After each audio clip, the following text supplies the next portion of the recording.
Hola, welcome. It's Pablo Vazquez with another episode, another week of BlenderToday live afternoon edition. Last night I had I made a very quick, well, not quick actually. It ended up being over an hour, one and a half hours, looking at the Pixar Renderman breach with Blender. That was super exciting, and like literally 20 minutes before I even started recording, I was like talking with Francesco. He's like, should we just do it? Somebody commented, it's like, hey, we should watch it together on Twitter, and I was like, yeah, let's just do it. So I ended up doing it. Here I am on a regular episode to see what's new in Blender. And you know what's new in what's new in Blender today? Well, today in Blender is new Blender. Because last week on Monday, the Blender 2.90 release was out, so it's finally out in the wild for everybody to play. It's been a week almost, so it's been updated on Blender.org, on the old Windows Store, on Snap, everywhere. It's there for your entertainment. There are already some bug reports coming in, but please keep them coming in so we can get a stable release and focus on Blender 2.91. Of course, if you don't wanna go too risky with everything new here, so you can always just simply keep using the LTS release, which is 2.83. Also, if you are developing add-ons, you can update them to 2.9. There shouldn't be many changes, but 2.83 is still available. So if you're an add-on creator, you should still maintain 290 for good measure. So sorry, 283 for good measuring. So let's get to it. What is your favorite? Today I don't think there are many questions on Blender today. There is one thread. There are 3 questions so far, so we have a bit more time to hang out, to actually just talk. What do you think for once? So for example, here, what is your favorite feature? When we were thinking about the features list of Blender, of the Blender website here, like in the 2.90 section of the releases, these are the big features that we picked up from the changes that the developers are listing on the wiki. So if you want the full on, if you don't like fancy graphics, I added a link at the end that says read the full list of changes at the wiki. I added it a few days ago, so people that don't want to have the whole fancy colors and stuff or videos, they can just read it here on the wiki. So in the wiki, on release notes, Blender 2.90, there you can see all the changes plus more of the changes, actually all of them, pretty much, that are listed here, plus some of the more maybe like compatibility.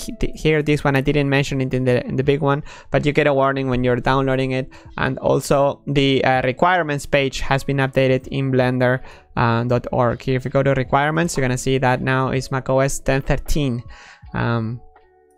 It's not because of Blender, it's because of Apple not supporting the version of C++ that Blender is compiled with. So the one of the things that I completely forgot to mention, I added it as one of those small, but there's more features, but actually it's in the modeling section, and somebody tweeted at me, replying saying, hey, no, at Blender, saying like, hey, you forgot this massive feature. And if you seen this page on Monday when it was released, it wasn't here. This section wasn't here. They keep your normals.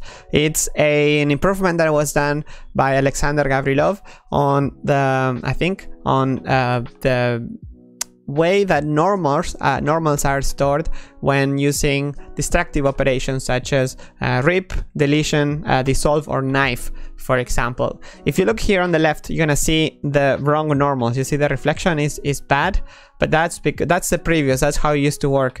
If you, in this case, for example, is selecting a few edges and then pressing rip, and then V key for rip, and that would destroy your normals. You will like plunk, put them, you can actually see the direction of the normals. You can see that they open and they are not the same. So here it's preserved. this thing, I wrote that down, but I completely forgot before releasing it, and it's a day and night. It's a game changer for people that are, for example, working on games, you know, where normals are very important because you can fake a lot of deformations and a lot of info with just less vertices. And in general, it's a good thing to have. So let's see the chat. How's the chat? Can we publish? Manifold extrude is the favorite feature. Yes. This one is fun. It's a huge deal. People were super happy about it. Then people mentioned that there are other softwares getting it as well, so it's good that everybody's lining up with the changes. And it's something that has been around for ages in other softwares. You know, you have like architecture software, and they had it for a while, but I don't know why it took so long for other for Blender and other softwares to catch up. It's day and night. It's like, how do we even live with this? What is it? It's extrude, but as you extrude, it is deleting the normal, the faces that are created. It's not perfect though. You can't you can, if you keep going down, it's gonna be a bit can get a bit unpredictable, but it works well in most cases. The other big thing was the UV editing here. What is it? UV editing, the correct face attributes option in the menus. It's also a game changer and a reason for many people to just switch to Blender 2.9, because this little setting that I didn't show here, but it's in the popover. I mentioned that it's in the options popover, but if you missed it, it's something that I think we should just enable by default. I don't see any downside. If you know any downside, let me know. But the editing option is in the options popover up here, correct face attributes, which you can also find on the sidebar under tool options. Now you can see correct face attribute. This panel is the same as this panel. Noise reduction. Oh yes, additional noise reduction in 2.90. Not as far as I know. The most exciting it's about the new NVIDIA graphics card, the 380. That's crazy. Twice as many CUDA cores. Just crazy, and it's even cheaper. So I'm looking forward to playing with those. 2.90 is better than 2.7. It depends. If you want to make video games with Blender Game Engine, 2.7 is definitely better because it has a game engine. In Blender, you have for Blender 2.9/2.8 options, you need to go to UpBGE, which is an independent project that uses the Blender Game Engine, that is improving the Blender Game Engine on top of the current Blender. So it's using EV and all the improvements in the viewport and in the user interface, but keeping the VGE, the Blender Game Engine, alive, which was not alive at all when the decision to pull the plug was taken. What is in the chat? I'm actually following here the chat, by the way. Yesterday I was doing the live stream and I got a message saying like, why am I ignoring the chat? Well, I was trying to watch the live stream as well, but I wasn't ignoring it at all. I was just trying to come up with some of the answers as I was making the video. And also these videos, I do it every week, and I get like what, 700 people around, more or less. Yesterday I do one without telling anybody, bam, 1,000 people watching it simultaneously. What is it? So let's see. Let's see what. Can you publish your animations on Blender? Yes, publish. You can. Well, you can't upload them, but you can save them, your animations. But remember, it's always better to not save the animations directly, but just export them as individual frames, PNG frames. Especially, that's the better option, or just JPEGs if you're doing a test. But then you should assemble them, which you can do in Blender. I still think that 2.79 was good. It was so much simpler. I also think 2.79 is good. It's I don't know if it was simpler. I don't think it was simpler. I think it's just because we remember 2.7 how it was. What I like though in 2.7 that I wish we can bring back, for example, is the way the these three gizmos were you could enable and disable them anytime. That was super nice. I wish we could have that. A sidebar with buttons, that also would be nice to bring back somehow. But there are better ways to this though. This it's terrible. This design where some of the operations, very important ones, were down here in a thing that you can't even pull out, was also far from ideal. People complain that 2.8 you have all the tabs here on the right, but also here you have them on the left. It's the same issue, just moved somewhere else. So I think there should be a better solution. There are some proposals in the patch tracker about having maybe a drop down here. The top bar, I like the ones in 2.8 better. There's so many things that are better in 2.8 than 2.7. 2.7 is more snappy, especially when entering edit mode. That's something that 2.8 still struggles with. Enter edit mode the first time, it's slightly slower, but hoping that newer drivers or newer libraries like Vulkan is gonna solve that issue. Let's see, 2.8 was the big deal, and finally moment for me. Yes. Let's see, how to change the gizmo style in 2.8.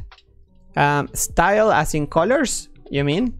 You can change the color of the axis, but not the color and the gizmo itself. In the theme, user interface, and then axis and gizmo colors. And you can change the 3 axes, then the gizmo colors like alignment, video, primary, secondary. So these colors basically that you see when you're using this. I miss the T panel. The T panel should just be expanded, you know, should be just like this, but on the other side. Let's go to some of the questions in style. Let's see. Okay, 7 votes. It already has a fire up. Let's see. I'm having mate. It's the afternoon here. It's 5:15 here in Amsterdam and in Central Europe. So official Renimation Studios. It's made a thread. Thank you for making it. I'm gonna start reading from the top, which are the ones with the most votes. And the first question by Kosanagi is, hi Pablo, the current extrude manifold isn't really good. It's really limited and we can't cut through the geometry. The future of extrude manifold should be this tool. Let's see. New tool to add and subtract prismatic volumes. This from April. I think I've seen this, and yeah, it's got a lot of traction. It's who is working on it? Carmano. Hey, he's actually working for Blender. This is in good hands. And he added the in 2.9 he added, for example, the edge and vertex light snap, which also people were like crazy about this feature. This feature was implemented by the author of this patch, so you can rest assured that it's in good hands, that he knows what's going on. But I think this is the future of the extrude operator. So let's is it still relevant? So there is discussion going on here, and Germano even mentioned it today, like 1 hour ago. Huh. And the destructive extrude operator, there is a patch that's getting a lot of love. And let's see how it's okay. Let's go to the last comments. Let's see how Germano, I'm getting a lot of message comparing extrude manifold with this patch. Although it is useful, still this patch is still limited to this number of issues. Some UVs are lost. That's not nice. Much of what is currently a limitation in the code could be misunderstood as a bug. While complete, it should be not wise to land this patch in the state it is in. But due to the importance of this new feature, there are plans to remake a complete destructive extrude operator. This will not be a simple task, so it may take some time to implement it.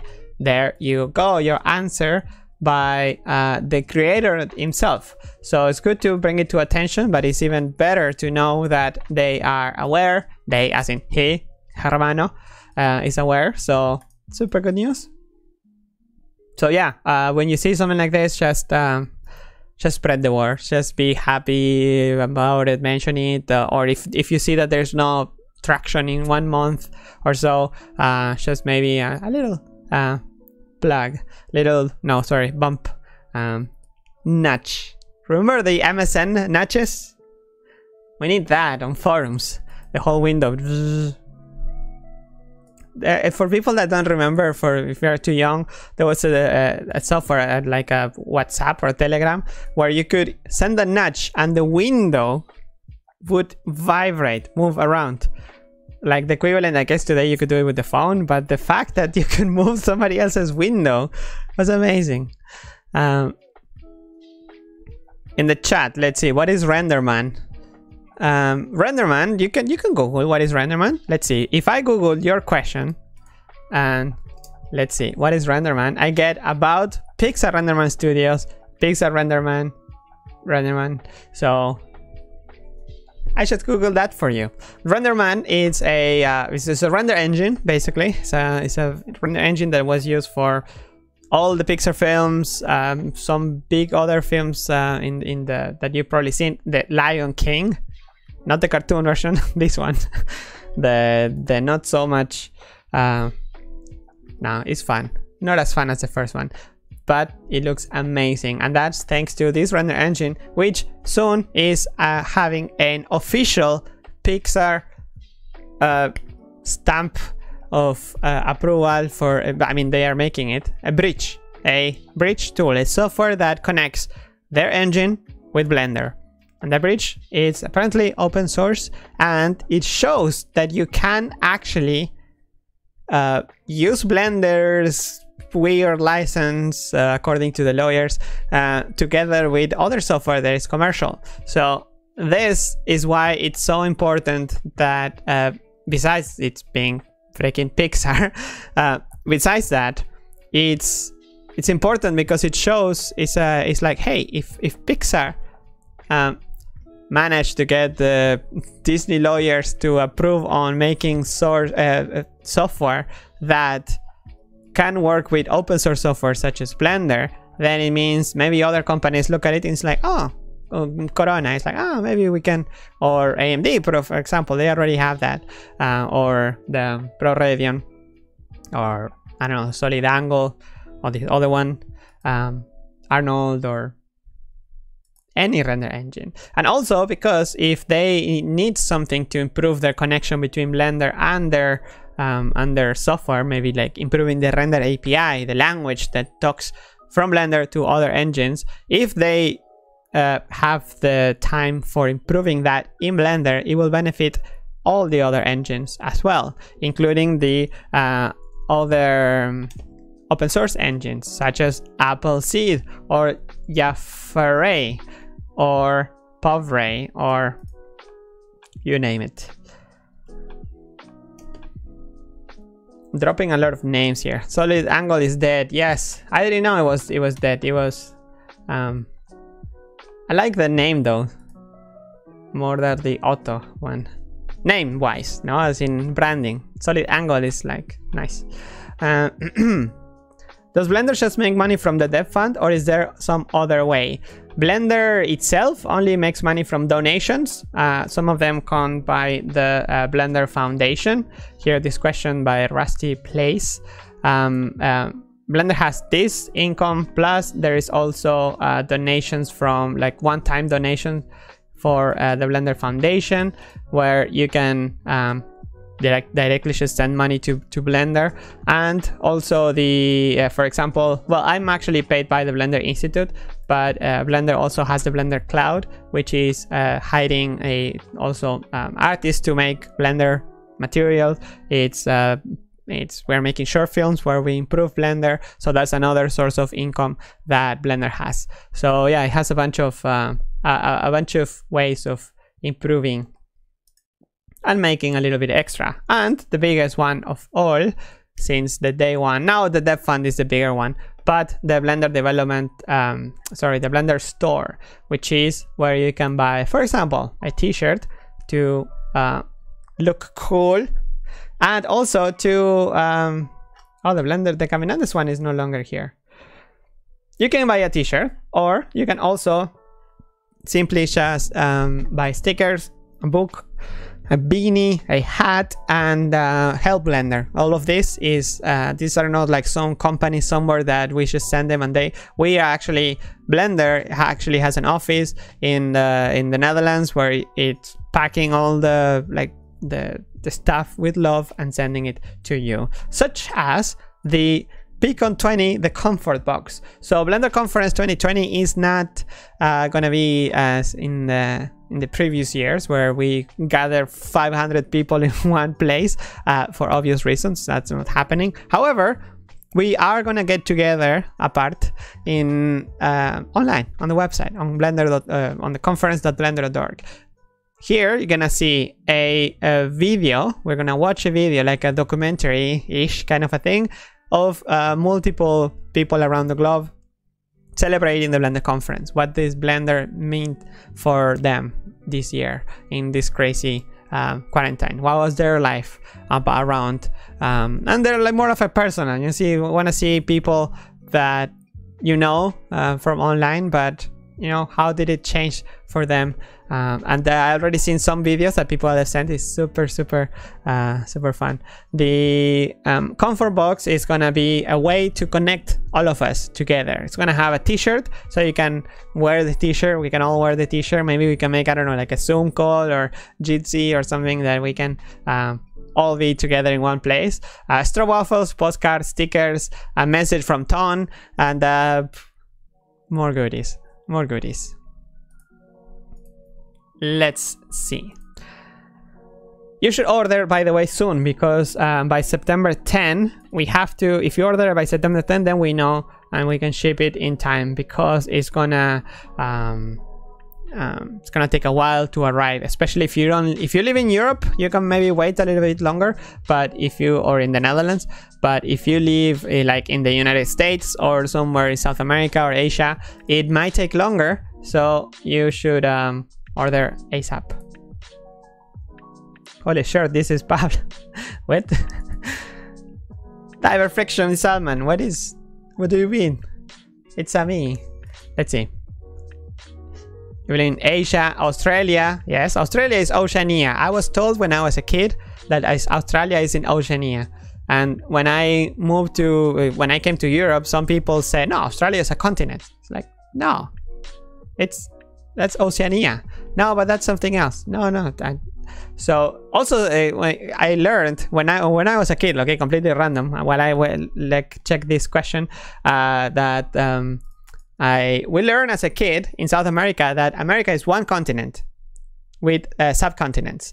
But in other places of the world, they see Blender, like they see South America as its own continent, which is funny how the world is shaped differently depending on where you live. This Protis is asking, will Blender, hi, by the way, will Blender ever allow unlimited end-gun holes on end-gun faces compared to SketchUp, where you can place a window in a wall without the need for extra edges? It has always bothered me in Blender. I've been waiting for that ever since BMesh was a thing. Should really make modeling feel less restrictive. Also helps a lot with Boolean workflows. Speaking of Booleans, Boolean in Blender 2.91 is going to have a major improvements. So if you just tried it, the last build for the last few days, you're gonna see that now there is it's like a drop down, or it's two options: fast and exact. What does it mean? Well, it means like the old and the new one, basically. So the old one now is called It's called, what, I have the cube. It's called fast, so it's the previous one, and then the new one is called exact. So I don't want to make tests with just the monkey because it should be a proper test. I don't even know if that's gonna work. It's kind of working. Kind of working. Not even. Okay. Maybe I didn't even compile. I think I have to compile with a special library, the GMP library. So it's not even there yet. However, it's very early in the beacon on the Blender development stage. Remember, Blender development stage is split into 5 beacon stages. The first one is where we are currently, which is only it's just getting all the new features for 2.91 just in the code. Soon we are going to move to beacon 2, where we actually we can learn when. We're gonna move to beacon 2 in 12 days, where we are basically gonna stop receiving, Blender is gonna stop receiving new features, and it's only gonna be polishing the existing features and maybe adding some new features, but related to that one thing that was added, the big topic. Let's see. Next question.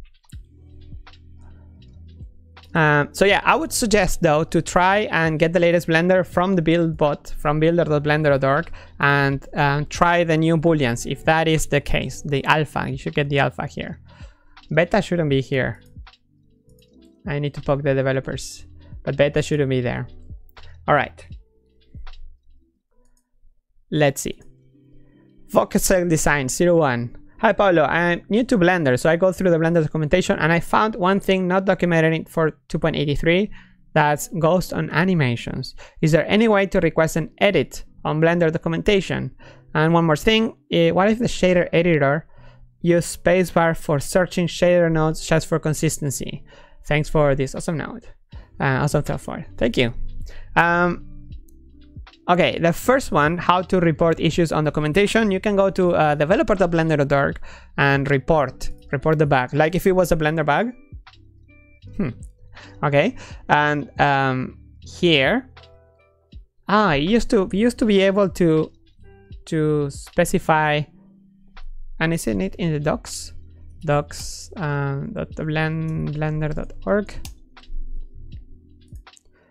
Blender.org. User manual, Python wiki. Maybe on the wiki we can read about documentation. Now I need to check, because we used to be able to report issues here directly, and if the issue, for example, if it's about the website, you need to mention something about the website. Maybe that's the place, or dev talk. Now I'm confused. Documentation. Here, the best here. Maybe this is the place. Maybe that's why the developers removed it from the bug reporting of the docs. And just maybe it's good to mention it here to get feedback from others working on documentation. So please go to devtalk.blender.org and click on the documentation section on the left. Let's see. Oh, and the next question is, what if the shader editor use spacebar for searching shader nodes just for consistency? The thing is that the spacebar is used for playback by default. So, and you still, when you are in the shader editor, you still need to search for other stuff. You can search for nodes. It's the same shortcut actually, search here, and it's gonna be focused on this section. So if I put on shading, I'm trying to follow the chat, but I think it's like bug reports. There are some bug reports. Please, if you have any bugs reported from here, from the help menu, report the bug, because if you do this, Blender is gonna come with a bunch of data from data. Just gonna have this part that is the operating system you're using and the graphics card with the driver version. That is important. It's also going to include the Blender version that you have, that you're using, so the developers can know exactly what you were using when you reported this bug. You could also just report it from the website, but you have to include this version yourself. So it's better to use it from Blender. Yes, Michael's Music Instruments here in the chat mentions that if you are reporting, you can click on how to report the bug, or you can search for report bug Blender, and you're gonna find a video that I made about reporting bugs. Let's continue. The following question by Damian Winichenko. Hi Pablo, I have designed proposal for multi-input nodes. Could you show it to the development team, please? Okay, it's a design proposal for multi-input nodes. This is to know that I see that you made it like more like a pill. This could work. You still need to find which one is the node you're connected to, maybe. So if this spot was yeah, or we could just cut it from here with control click. Yeah, I like it. It's very simple. It's we still don't use this shape, the multi-shape, for none of that, so keep it around. D says, will Blender have the ability to add edges to groups in the same fashion like vertex groups, but for edges? Sorry if it was asked before. This was asked before, actually, in the past. There was no really answer. It was more like, yeah, it could be something that Blender could have, especially now that we have not only vertex group but also face maps, which are different from there's no such thing as face groups. There are face maps. So a group is a vertex group, for example. It's the difference between a face map and a face set, because we also have face sets. That's a problem. In Blender 2.82, when face sets were added, is that a face set, a face will only belong to one face set at a time, where face maps, it could be shared in both multiple. So maybe face maps should just be face groups, and then we could have edge groups. So what would you use the edge groups for? Would you use them maybe to more easily assign, for example, edge data such as seams, sharp, mark from vertex, and all of that? These data could be added there. It could make it maybe easier to work and apply to multiple objects at the same time. For example, we have there's a new menu for applying certain operations to multiple objects at the same time. Something that wasn't there before. It was added this last week. It's the object clean up, and the options here, they were not available anywhere actually in Blender. They were available only if you were, for example, in the materials section of any object. You could delete for the current object, but if you have multiple objects, you can't run this command from here because it will only affect this materials. Now you can from object and just apply it to all of the unused material slots. All right. But yes, I agree. Maybe it would be nice to just unify the whole system and just have element groups. It can be vertex. Could it be combined? I have my throat is. Yesterday I made the live stream like watching the video on the Pixar Renderman video. I finished that, I had dinner, and then I did another live stream in Spanish where I talk about it again. And then we ended up using the Eevee SSGI add-on, which is amazing. Then I started using the Quixel bridge from Epic Games, and we built the scene. It was fun. So if you speak Spanish and you want to hang out, it's You probably heard about it. You can search. It's here on the website, by the way. Blender.Today. Bruno Casol, hi from Brazil. The release of 2.8 and these streams pushed me to change to Blender for Actvis. Hey, that's nice to hear. Thanks so much, Pablo and the team. Regarding the question, is there a way to have a render Boolean for the entire scene in the modes of the camera clipping? Something that is active only on render time. Camera clipping on render time of, yes, I think you are talking about the occlusion, I think. In Eevee it should happen automatically, like it should be cropped automatically. It's not like a boolean of a mesh, but it's just only calculating what is in the screen. And you have, for example, the effects that are screen space that is on the screen, so that makes sense. And if you want to extend that a little bit, you can do so from the it's called field overscan. Here I couldn't find it, overscanning, and this will render a little bit more over the edges. But what you want is more like a boolean, and in Blender currently there is none that is activated on Blender on render time. Cycles though has or used to have it used to have like a way to cut the rest, but no, it was only for particles, and it would only do it in particles, and it was very far from ideal, because it would flicker, right? You have a certain amount of particles and then you clip around and it would be not very precise. I don't remember where was that setting, but it was with children, I think. Anyway, I'm not gonna find it right now, but it was there. It was something about removing the side particles. It was really weird. Let's see. Next question. But well, okay, to answer the question, actually I don't know exactly where is that like how to do something like that.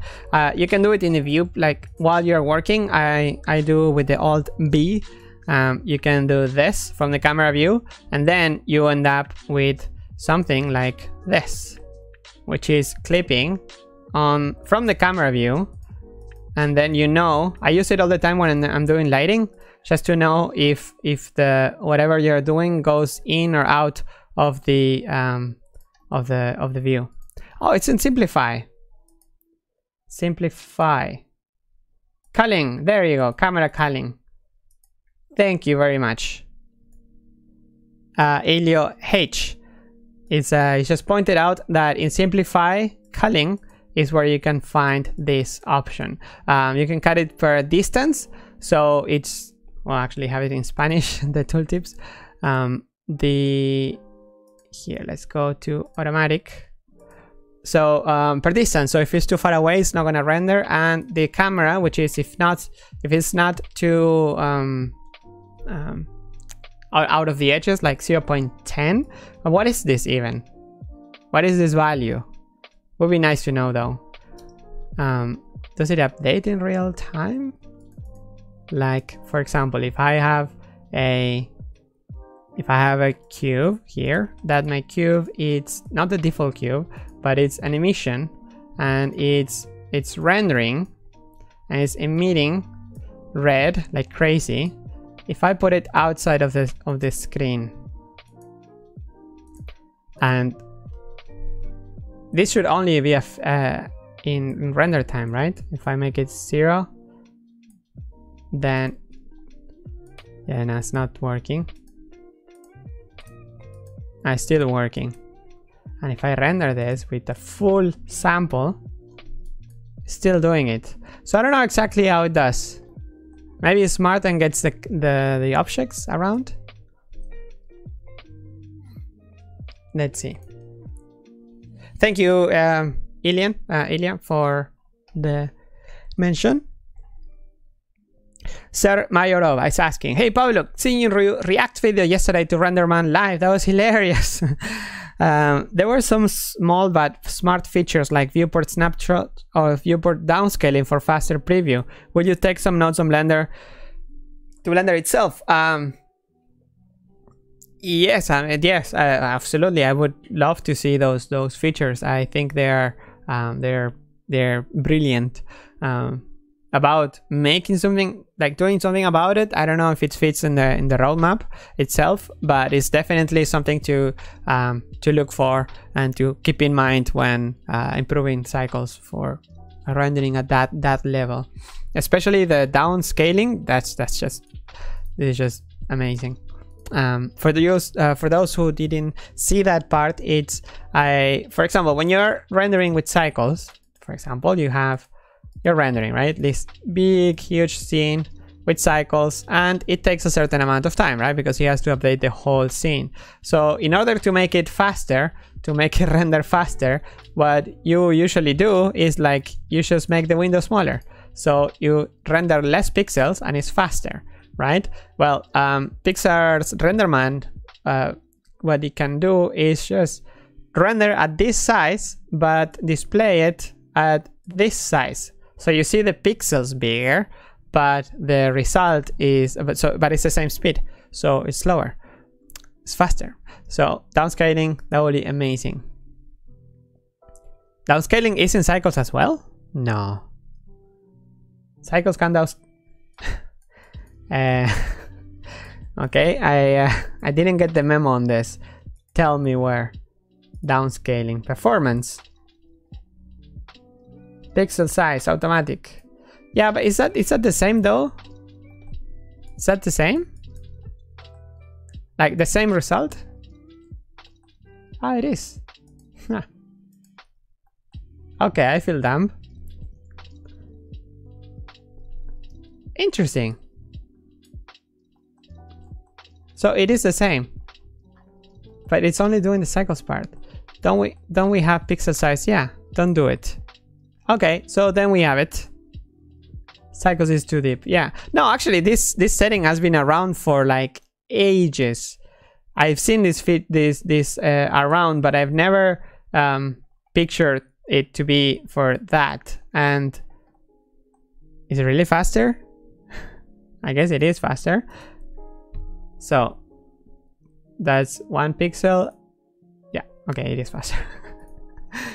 All right, the more you know. Interesting. I always tweak the start pixels, but not this size pixels. This should be in the viewport. Come on, it should be here somewhere.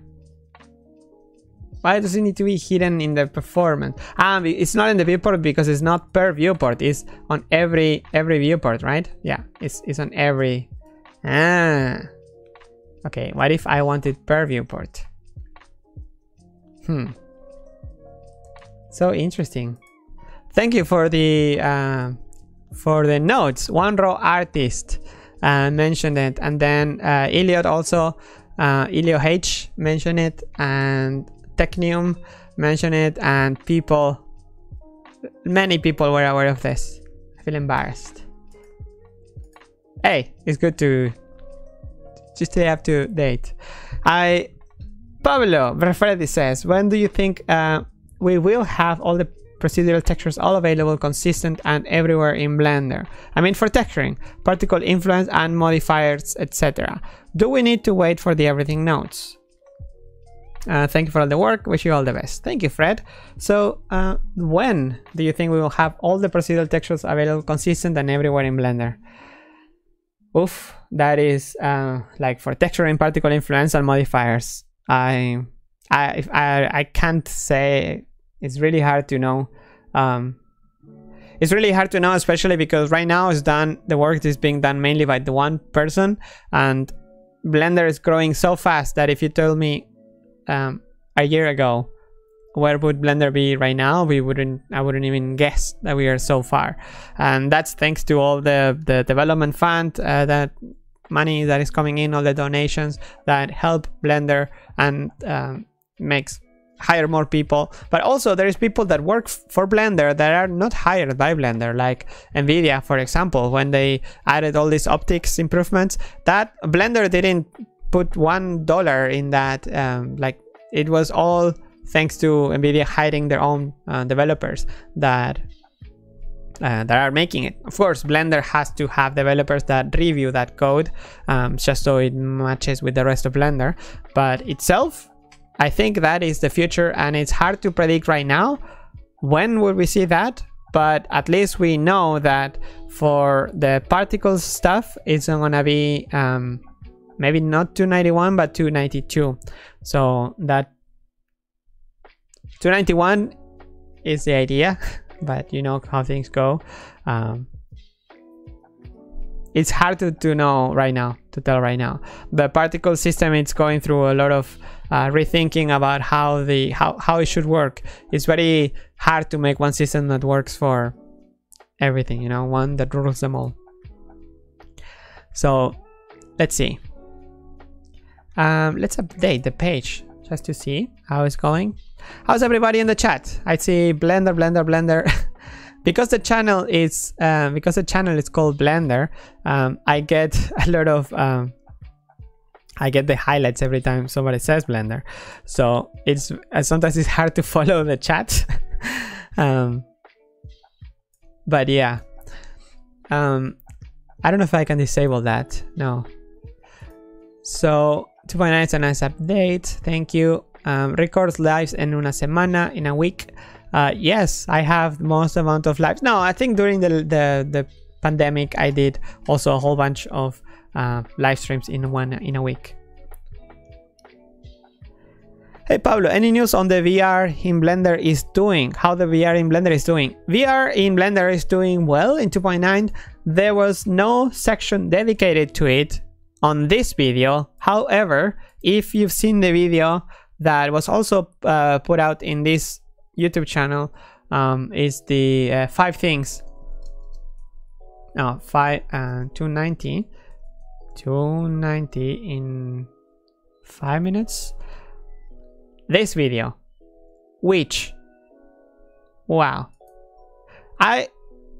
now that I think of it, this is okay, random, but the new features in less than 5 minutes video, I actually didn't put it here. I should have put it here, but I didn't want to put so many things. But that video, I didn't put it here, and however now has so many more views than the video that was put in Blender 2. In the homepage. So that's interesting.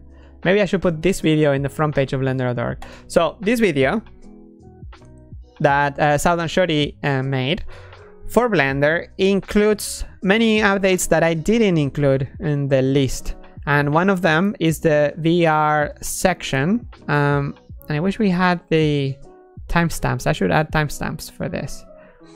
And it's the here's taking a deep breath here. Landmark updates. So the landmark updates is an improvement that is going to help you to once you are in VR to go into places, different places in your VR scene, and that was far from ideal in 2.83. Now it should work more as it should, and in VR you're gonna find here landmarks. So in 2.83, the landmarks were already available, but had limited usefulness. In 2.9, landmarks should be much more practical. So tweaks to how landmarks are used to establish the viewer pose. So you can create a landmark from the camera. You can set the cursor to a VR landmark, a new camera, or a new camera from the VR landmark. So this is what is making it much more special. For 2.91, I'm not sure about what it's there yet. For 2.83, actually the LTS version is getting an update, even though it's only bug fixes. This doesn't it's not a Blender change, but it's a library change, so it's safe to add that. Blender 2.83 should support now the more devices with the VR. Blenderman, I will definitely learn Blender. It's the best moment to learn Blender, I would say, isn't it? I think it's the best moment to learn Blender. or CG in general. I was playing around yesterday with the asset manager from Epic Games, the Quixel, and just in a few minutes you can create a scene, and that is just crazy that you can do this nowadays. Let's see, what time is it? Okay, I got 10 more minutes. Let's get through it. I'm gonna have some more mate, yerba mate, hierba. In Spanish, in Argentina we say yerba. It's like a kind of tea, but it's much more bitter, and you're drinking in a cup like this, where you can refill all the time. So it's like a very long tea. So hi Pablo. When we have a lot of add-ons, more than 20, the end panel becomes a mess and we can't see anything. Do you plan to double it, or otherwise how to manage this? I think the ability to create folders in the end menu would help. Oh, interesting. How would you see? I don't know. So okay, the answer is that yes, there are plans to improve that. There are designs already on how to improve it. I mentioned it at the beginning of the show, but there are some plans to improve it. Some of them are just bug fixes, because it's ridiculous that the window itself sometimes becomes unreadable like this. Like, what's the point of this even, right? So they should just have like a minimum like this. Why? Like, you're not helping Blender. It should have a minimum size, and when reached, it should show like a scroll bar or something like that, or just scroll the whole thing and at least be readable. Another option was to have icons. For example, the Blender built-in ones could have icons, and then we could allow the Blender API could allow for add-ons to have their own icons in the tabs also. Another thing, the add-on creators could also maybe consider not wanting to be, everybody wants to be in the viewport in that section. Why? There is so much room for activity here. It's everywhere. You could be adding your sections, your buttons to this panel, or to other panels, to the scene, to here, like a floating popover, or like a tool here on the sidebar, like the guys from Hardops and Box Cutter, they have a brilliant usage of the new Blender interface, because they have a tool here and a whole bunch of buttons up here. So they are a good example. On top of that, improvement in how this list is could be managed. There are some plans. So the few ideas that are around is to have, maybe instead of having this row of buttons here, have a drop down, or maybe even a UI list, such as, for example, the UI list of the materials. So say you have, these are different add-ons, right? And then you could sort them, and you can put the ones that you don't like at the bottom, or you don't like, that you don't use so often. Or maybe there is an add-on that you like, one button that it does, or a shortcut that it adds, and then the add-on developer decides to have still a place here with a name as long as the Eiffel Tower. And why? You know, maybe you just want to hide it. So it would be nice if there was like a way to manage this, like an editor for this sidebar, where you could choose this, like, okay, this add-on, I like it, but I don't like it that much, so I can hide it, or something like that. And then you could organize this a bit better, because right now the way this gets organized is by registration time. So it's when you register the add-on, so it's never even stable. The Blender ones are always on top, but then the other ones are just random. So yeah, there are many options to go for this, and there are some threads in the UI, in the developer.blender.org, in the section. I think it's, if you Google, yeah, maybe Googling will be better. So if we do this and then do like sidebar UI, something like that, sidebar changes here. There you go. So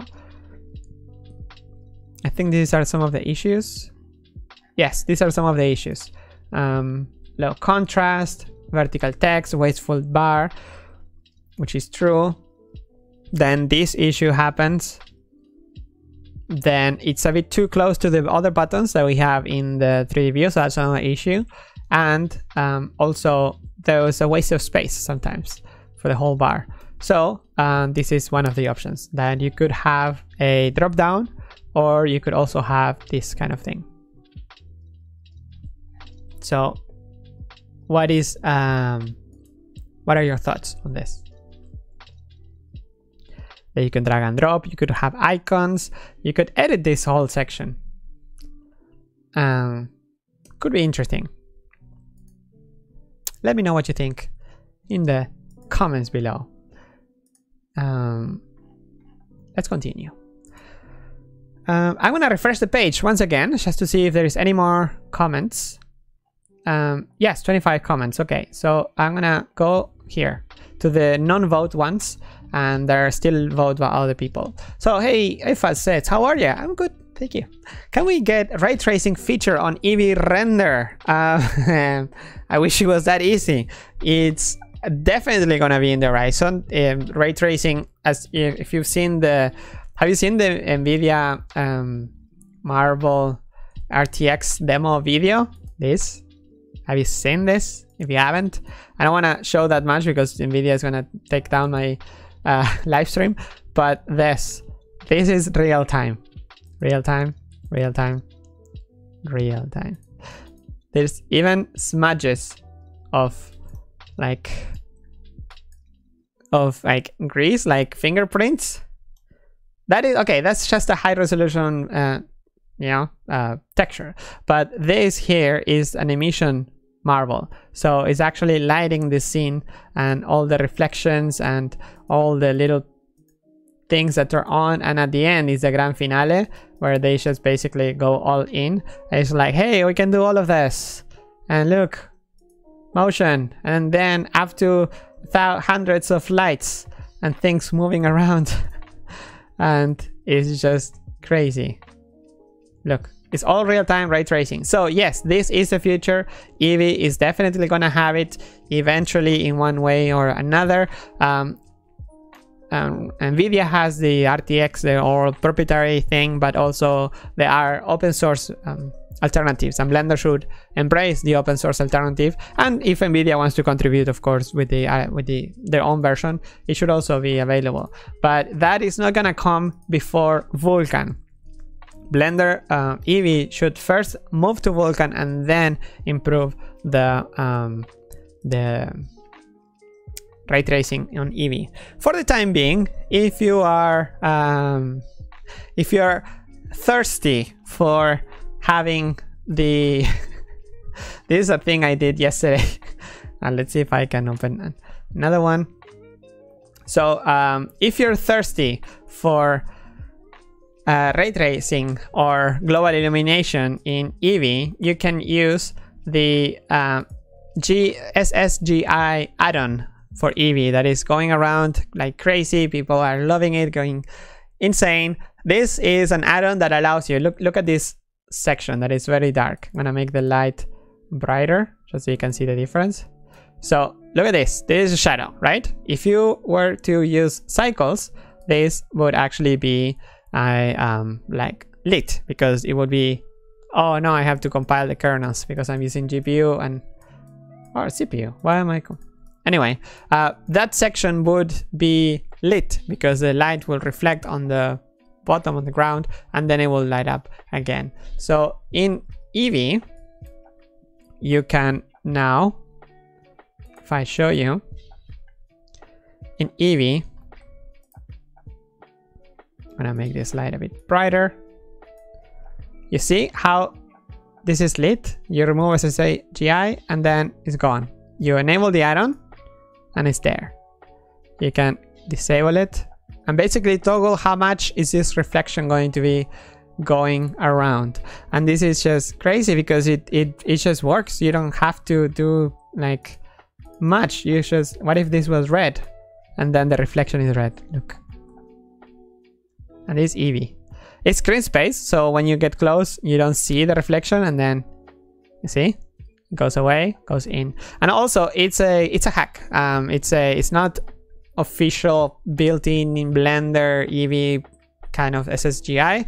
It's a hack that basically adds it replaces all the principal VSDF shaders with their own version, with its own version, which basically is like some reflection, roughness tweaks that make it look like if it was reflecting light, but in a more affordable way. So that is brilliant. It's really, really well done. So you should go check it out. It's that is amazing. Look at that. Of course, it's super fake. Nothing's gonna reflect that, but it's awesome. It's super nice. You should check out the examples around. And if you wanna learn more about it, just Google for it. You're gonna get to the here. Gumroad, screen space, global illumination. I'm gonna share this link so people can check it out. It's awesome. It's awesome. Super well done. You can, if you want to know more how it works, you can go to check the shadings themselves, and you're gonna see that it's actually yeah, it's like a reconstruction of the principal VSDF with a whole lot of smart in it.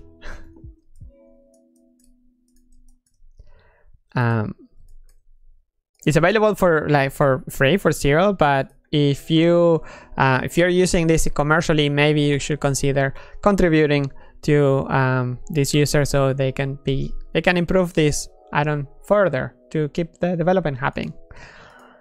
All right, let's continue. We're almost on time. So next, hi Pablo, can you add support for GPU rendering for the video sequencer in the future? That is planned. Actually, it's part of the Blender VSE 2.0 kind of project. Make the Blender video sequencer great again. So yes, the improvements in performance is on the top of the list. First of all, performance. But for the GPU to be for GPU performance to be added, the first step is to have better CPU support. And that is awesome. I love that they are taking this approach. Not just like, hey, let's add GPU support right away, because then what happens to people that don't have a dedicated GPU? So in this case, the first step is to improve as much as possible in the CPU, all the things that are making the sequencer editor slower, or Blender in general slower, and then on top of the fast CPU playback, GPU.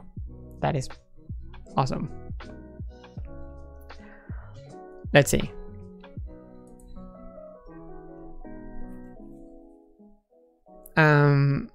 Yes, in the chat, people saying that you can get SSGI for free. Yes, you can get it for free, but what I'm saying is that if you use it commercially, I mean, and you have some money to spare, you should consider contributing to the user, just so this keeps, you know, happening. Just because if you can, of course, if you can.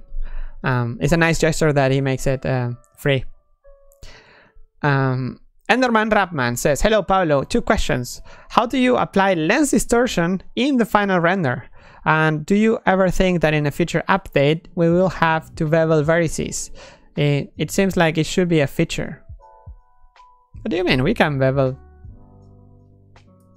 vertices? Like if you do bevel and you choose vertices, is this what you mean? Let me know. And then you can bevel again and you have a vertices beveling. I don't know if that's the option. It's on the repeat last operator. And then how do you apply lens distortion to the final render? It's a node in the compositor. It's very, very straightforward.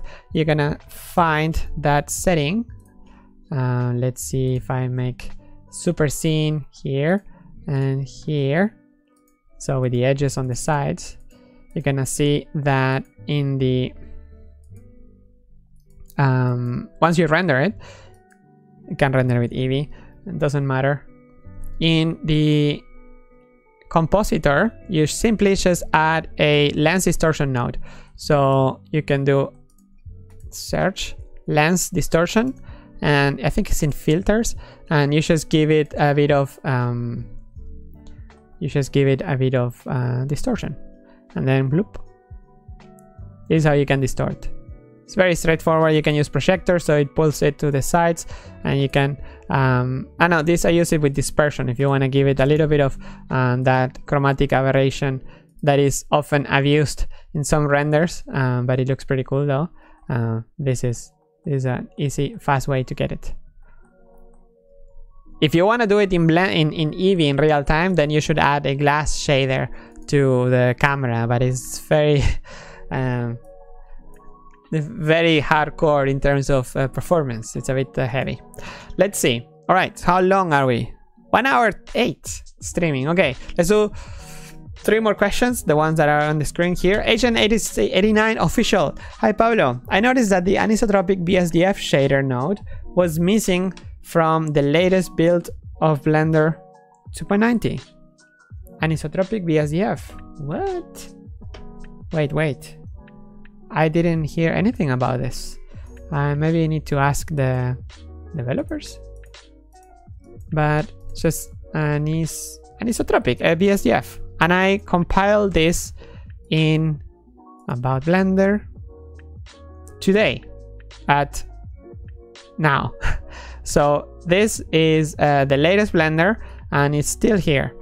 Maybe when you were using it, you were on Eevee, and sometimes maybe it doesn't show up when you're in Eevee. Let's see if I switch to Eevee and search yes. If you're in Eevee, it doesn't show up. If you are in Cycles, it shows up. The nodes that you get available in the menu, they're different depending on the current active render engine. Let's see. Question number 2. Jacob Leitner. Hi Pablo, everything nodes is a huge project. It is huge. It's literally everything. So currently there is Jax working on many things regarding particle nodes. Would it take 10 years to develop such a system alone? Will there at some point be more devs working side by side on everything node system? Speaking of it, are there any news on the particle node system? A huge thank you to the team. Greetings from Austria. Hi Jacob, greetings to Austria. The particle nodes is the first of the everything. Is the first section of the everything nodes project. Jack in the past, he worked on the animation nodes add-on. I don't know if you're familiar with it, but it's a Blender marvel, and he made it many years ago. He's the original author. Now there is other people working on it as well, but he has experience in that. In the current system for everything nodes, he's working mostly by himself. But remember that every patch gets reviewed by other developers. I think the biggest one in this case is Brecht. He is the creator of Cycles. He is overlooking the whole project, but also this week and next week, Jack Luke is here in Amsterdam. He's having meetings and developing and trying to make this project more into something more tangible. Would be cool to have him on the show actually for questions, but maybe towards the end, because now there are so many decisions being taken. Also, would it take 10 years to develop such a system alone? He is not alone again, and also what he worked at the beginning is more of the foundations. You know, every node system, regardless if it's for modeling, you know, like precision or like procedural modeling or shading or particles simulations, any of those systems have generic nodes, right? Like all the data, the way they access the data is more or less maybe the same. There are simple nodes like math nodes and stuff that you can share across the system. So what he worked on so far is it's a lot of that, of the foundations of the whole system. So what it needs to be done now can have there can be other developers jumping in and working on top of that system. It's not that he is going to make everything for everything, right? Poor guy, imagine. No, that will take a while. The last question, let's see. It's hi Pablo. Will Blender be getting an auto 2D tracker for camera tracker? Love what you guys do. This far is so good. Thank you. will Blender be getting an auto 2D tracker for camera tracker? I'm not aware. Do you have an example of how that be? Or is it just maybe something for the video editor? Well, actually for the movie clip editor, because we already have a movie clip editor. But the automatic, as in you put a video, you click, and then it just tracks it? Or you mean as in auto setting the track points? I think it's having both. It's important. But I've seen other software that have it like built in as part of the video editor, like when you add effects, blur, or what I'm thinking now is DaVinci. But I wonder if Blender would make sense to include it in other editors, in the movie clip editor, which is 2D, or the sequencer. It probably means nuke or synthesize way. Yeah, I'm not familiar with either. I've seen nuke once in a project that I work, but I haven't seen synthesize. All right. Let's see. Wait. Hi, Pablo. Have you heard about this little company called Pixar that is supporting Blender? Wait. What? What do you mean by this? Did I miss something on my own channels? No. I tweeted this. This morning I tweeted about Intel, but I didn't hear about the... Is it announced, or you're getting special news from somewhere? Are we even allowed to talk about this? All right. Sci-fi. So is there a chance to get this feature in the near future? You liked it in previous live streams. Yes, I like this one. It needs someone to grab it, right? Like to find a developer that is actually interested in this kind of dealing with hardware. I think is not the easiest thing in the world. Having like already all the tablet system in Blender, it's a bit convoluted. Sometimes there are fixes on Windows, or like for a while the Windows had an issue with fast strokes, whereas Linux was working just fine, and Mac also. So I think if the pressure sensitive is gonna be used everywhere in Blender, not only the painting part, it needs to be very well done. Very well done. And so often you can just put on top, I think. So the whole input system should be reworked. And also we should be able to use other stuff, not only pen, or should be able to use like a MIDI controller or pedals, for example, for accessibility, and also for fun, right? Wouldn't it be nice? We have two well, some people have you can use your legs and stuff, so it's a pity that we don't use it more for creating. We should have two mice at the same time. All right, let's start wrapping it up because it's getting too late. I am already over time. Sorry about that. Let's call it a day. How was it for you? How was this week? Are you using Blender 2.9 or not? I made a poll on Instagram, on the Blender.official Instagram account, and 55% said they were using 2.9. 45% were using 2.83. So I was a bit surprised. I thought like people would just jump into 2.9 like the same day, but apparently not. So I think I'm gonna be asking again next week just to see how, or maybe the people that are watching these live streams, of course, you are more like bleeding edge, that uses one daily builds, like Michael here, Michael in the chat. And is it why is keeping you in 2.8? I just want to know.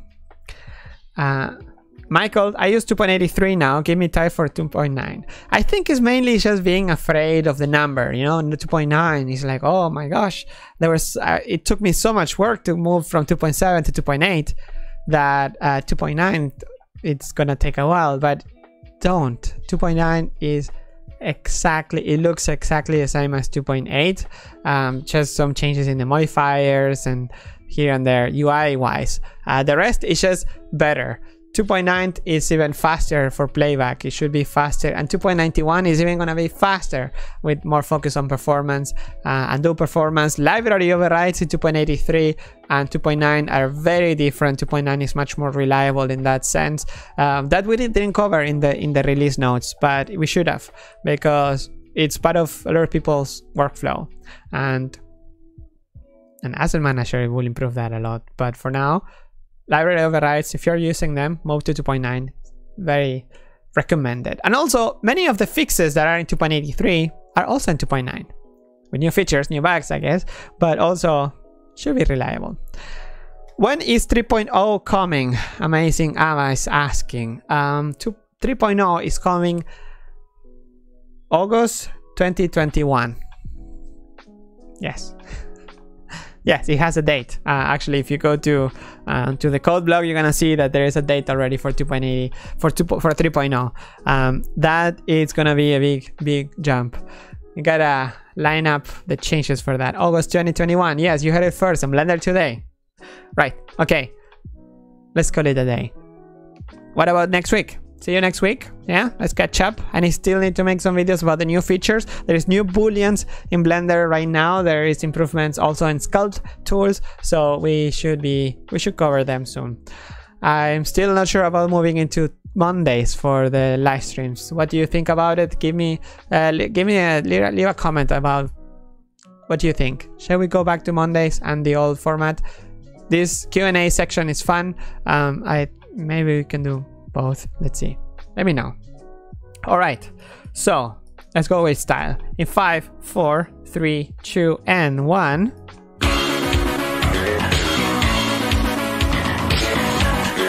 It's been amazing. Thanks. Gracias. Obrigado. Merci. Tante grazie. Danke schön. Danke well. Arigato. Tak.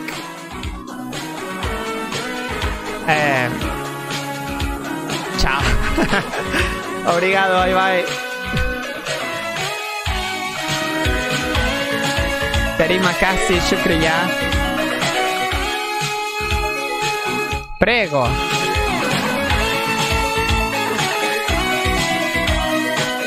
Gracias. Spasibo.